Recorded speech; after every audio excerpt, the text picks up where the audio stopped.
Nós já estamos acostumados, doutor, chegar final de ano, outubro, orientação à mulher, e novembro, orientação ao homem, né? E falar sobre câncer de próstata o assunto, é a tecla que a gente mais tem que bater para que o homem de vez conscientize como a mulher que ele tem que cuidar da próstata dele.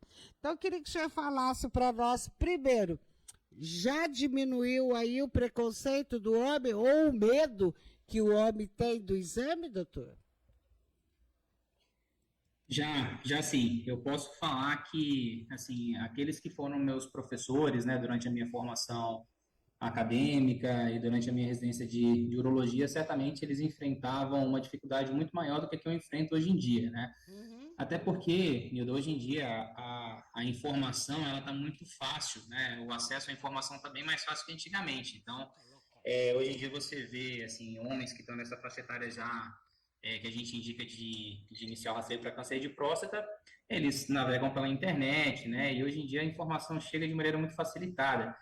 Então, eu posso te falar que atualmente é muito pequeno o percentual de homens que vêm para consulta preocupado com câncer de próstata, por exemplo, mas que não aceita fazer exame de toque. Tá? Ah, Então, assim, eu ouvi bastante isso no passado daqueles que foram meus preceptores, meus professores, sim. né? Então, eles falavam, olha, o paciente chegava, você tinha que escolher bem as palavras que você utilizaria para falar que é importante que seja feito o exame de toque, né? Hoje em dia, não. Hoje em dia, o próprio paciente já chega falando, não, eu agendei aqui porque eu fiz o exame de PSA e eu vim para fazer o exame de toque, né? Então, eu não posso Nossa, reclamar. Hoje em dia, de fato, tá bem mais fácil.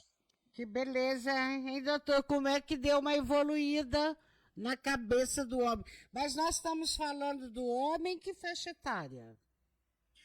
Então, hoje em dia, antigamente o pessoal tinha essa regra que a partir dos 40 anos de idade já tinha que procurar o urologista para iniciar o rastreio para o câncer de próstata, né? Hoje em dia isso mudou um pouco. A regra é que se inicie esse rastreio com PSA e exame de toque a partir dos 50 anos de idade, exceto em casos onde o paciente é negro, né? Pacientes negros geralmente eles têm tumores mais agressivos e que se manifestam numa idade um pouco mais precoce.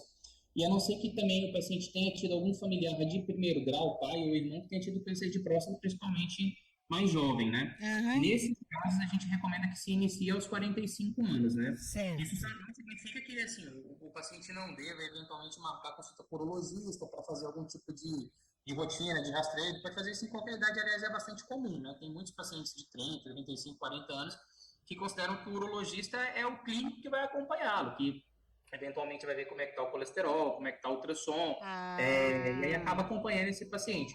Agora, com um enfoque mais assim, no câncer de próstata, iniciando a necessidade de se dosar o PSA e de se fazer o exame de toque, a gente considerou 50 anos de idade para a população masculina geral, ou 45 anos de idade para os negros, ou para aquele que tenha tido um paciente, um parente de primeiro grau que tenha tido câncer de próstata.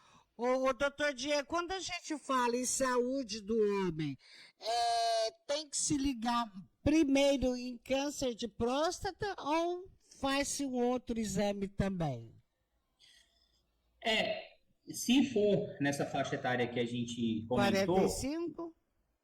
45, 50 anos, o foco assim, a linha principal é realmente essa linha de cuidado relativa à prevenção e diagnóstico precoce do câncer de próstata. Mas é claro que a gente avalia muitas outras coisas, né? É. Eu gosto sempre de lembrar aqui que o urologista não é nem o médico do homem, né? O urologista é o médico do aparelho urinário, seja masculino ou feminino, e do aparelho genital masculino.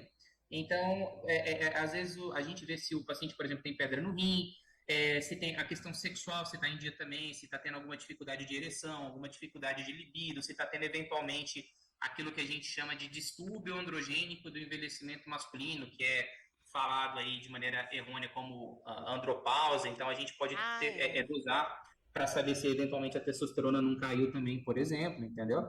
Então, assim, o foco, né, a linha principal que a gente segue é relativa à questão da prevenção do câncer de próstata, mas não apenas, né?